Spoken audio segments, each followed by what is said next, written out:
ভক্তগণ, এই সেই অদ্বৈত মহাপ্রভু কর্তৃক সেবিত মদন গোপাল বিগ্রহ, যা তিনি বৃন্দাবন থেকে প্রাপ্ত হয়েছিলেন।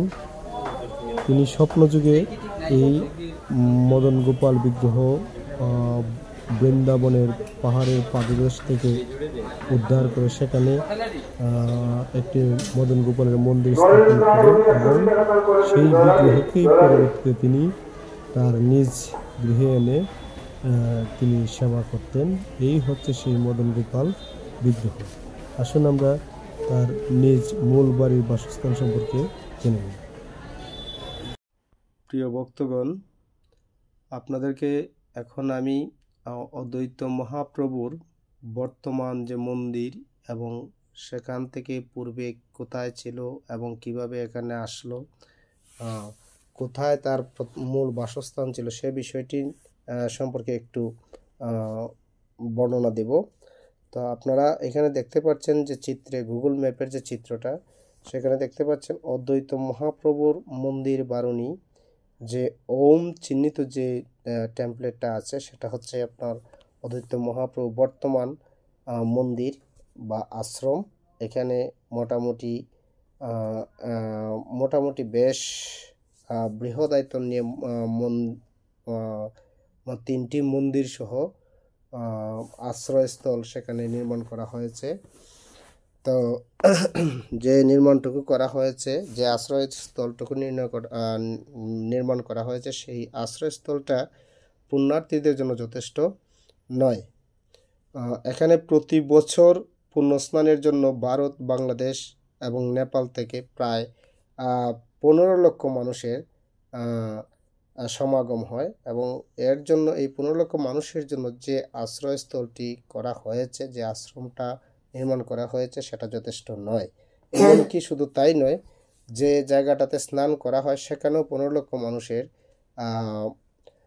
স্নান করার মতো উপযুক্ত জায়গা থাকে না। বিভিন্ন সমস্যার কারণে দেখা যায় যে এখানে ম্যানেজমেন্টের ব্যবস্থার কারণে নৌকা, বিশেষ করে নৌকা, আমি বলবো নৌকা, যারা নৌকা যুগে পুণ্যার্থীগণ আসে তারা নৌকা নিয়ে সরাসরি এই পুণ্যস্নান ভূমিতে চলে আসে, যার কারণে স্নানের জায়গাটা স্বল্প পরিমাণে হয়ে যায় এবং নৌকার কারণে পুণ্যার্থীগণ ভালোভাবে স্নানটা করতে পারে না। আমার আশা থাকবো যারা পুণ্যার্থীদের প্রতি, যারা নৌকা যুগে পুণ্যস্নান করতে আসেন, তারা নদীর উত্তর পাশে এবং দক্ষিণ পাশে অনেক প্রচুর জায়গা রয়েছে, সেখানে নৌকা রেখে একটু জায়গা হেঁটে এই তীর্থস্থানে আসবেন। তো এখানে যে লাল চিহ্নিত যে অংশটা রয়েছে সেটা হচ্ছে পন তীর্থ, সেখানে গুগল ম্যাপে নির্ণয় করা হয়েছে। আর ওম চিহ্নিত যে ইয়েটা রয়েছে, সিম্বলটা, সেটা হচ্ছে অদ্বৈত মহাপ্রভুর মন্দির। তো এখানে এই যে মন্দিরের ঠিক পশ্চিম দিকে নদী, এবং নদী বেশি দূরে নয়, অল্প বিস্তর দূরের নদী, কয়েক কদম হাঁটলেই সেই নদীতে যাওয়া যায়। এবং এই নদীর যে নদীটির নাম হচ্ছে রক্তি নদী এবং জাদুকাটা নদীর মিলনস্থল। এই জায়গাটি হচ্ছে রক্তি নদী এবং জাদুকাটা নদীর মিলনস্থল, কিন্তু গুগল ম্যাপে পুরোটাকেই রক্তি নদী নামে অভিহিত করা হয়েছে। তো এখানে আমরা যে নদীটা দেখতে পাচ্ছি এই চিত্রে, নদীর একটি অংশ এদিকে পূর্ব দিকে এসে নদীটি অদ্বৈত মহাপ্রভু বাড়িটিকে অধিগ্রহণ করেছে এবং এটাকে আমরা নদীর মোহনা বলেই জানব। তো এই যে নদীর মোহনা, নদীর পূর্বে নদীর যে মোহনাটা রয়েছে, সেই মোহনাটা মূলত অদ্বৈত প্রভুর দ্বিতীয়বারের মতো বাড়িটি এখানে স্থাপন করা হয়েছিল। পরবর্তীতে এটাও আবার নদীতে ভাঙন হয়েছে। তো অদ্বৈত মহাপ্রভুর এই যে বর্তমান যে মন্দিরটি রয়েছে সেটা হচ্ছে ভক্তগণের দ্বারা তৃতীয়বারে এখানে স্থাপন করা হয়েছে এবং দ্বিতীয়বারে এই মোহনাতে দ্বিতীয়বারে এর একটু পশ্চিমে মোহনাতে তার মন্দির স্থাপন করা হয়, সেটাও নদীগর্ভে বিলীন হয়ে যায়। প্রথমবারে এই আরেকটু পূর্বে তার নিজ বাড়ির আদি বাড়ির পাশাপাশি বর্তমান যা নদীগর্ভে বিলীন এবং নদীর মধ্যেই মিলিত হয়েছে, সেই নদীতেই আবার স্থাপনা করা হয়। পরপর তার মূল বাড়ি ভাঙার পরপর দুইবারের পর তৃতীয়বারে এখানে এসে মন্দির স্থাপনা করা হয় এবং এই মন্দিরটি বর্তমানেও রয়েছে। আরও পূর্ব পরিকল্পনাও রয়েছে এই মন্দিরের পিছনে, অর্থাৎ পূর্ব দিকে, এই মন্দিরের পূর্ব দিকে আরও একটি মন্দির তৈরি করার ব্যবস্থা তারা ভক্তগণ করছে। তো আসুন আমরা দেখি অদ্বৈত মহাপ্রভুর মূল বাড়িটি কোথায় ছিল।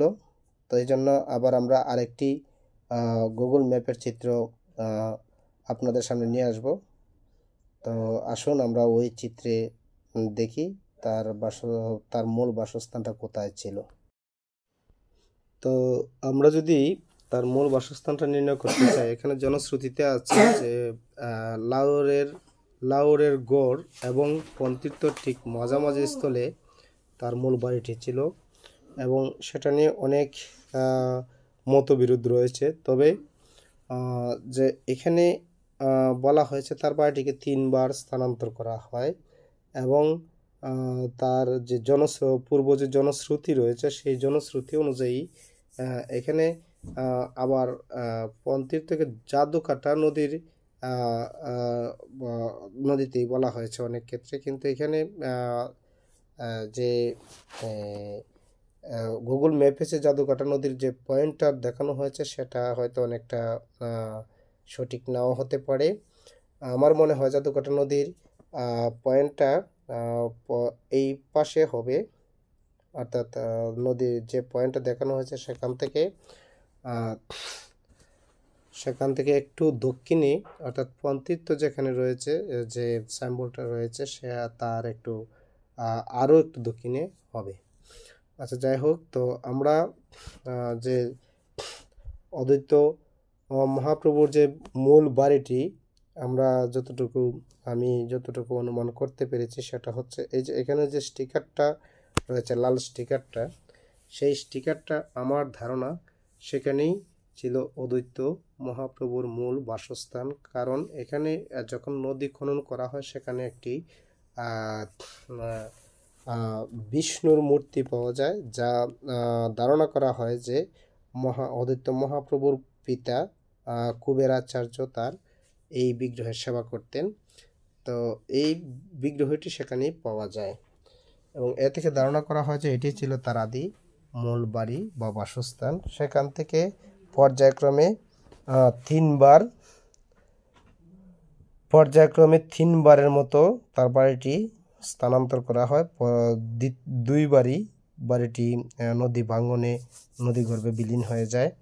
তো এখানে এই যে জায়গাটা নির্ধারণ করা হয়েছে, এখানে বিভিন্ন মতবিরোধ রয়েছে। স্থানীয় জনগণ বলছে যে নদীর এই পারেই তাদের অদ্বৈত মহাপ্রভুর মূল বাড়িটি ছিল। আবার ইসকন সংগঠনটি বলছে যে নদীর ওই পারে। এখানে ইসকনের একটা স্বার্থ রয়েছে, যদি নদীর ওই পারে তারা নির্ণয় করতে পারে তাহলে তাদের মন্দিরটা পড়ছে নদীর ওই পারে। তো এই দিক থেকে আমার ধারণা যে এলাকার জনশ্রুতিটাই সঠিক এবং এখানে অনেকটা যুক্তিসঙ্গত হয়, যেহেতু এই অল্প বিস্তর জায়গার মাঝে বাড়িটা 3 বার স্থানান্তর করা হয়েছে। অবশ্যই বাড়িটি নদীর